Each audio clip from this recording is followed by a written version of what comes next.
নমস্কার। কবি সুকুমার রায়ের কবিতা ২১শে আইন। শিব ঠাকুরের আপন দেশে আইন কানুন সর্বনেশে। কেউ যদি যায় পিছলে পড়ে, পেয়দা এসে পাকড়ে ধরে। কাজীর কাছে হয় বিচার, ২১ টাকা দণ্ড তার। সেথায় সন্ধে ৬টার আগে হাঁচতে হলে টিকিট লাগে। হাঁচলে পরে বিন টিকিটে দমদমাদম লাগায় পিঠে।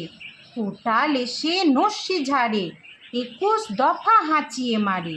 কারুর যদি দাঁতটি নড়ে, ৪টি টাকা মাসুল ধরে। কারুর যদি গোপ গজায়, ১০০ আনা ট্যাক্সও চায়। ফুচিয়ে পিঠে গুজিয়ে ঘাড়, সেলাম ঠোকায় ২১ বার।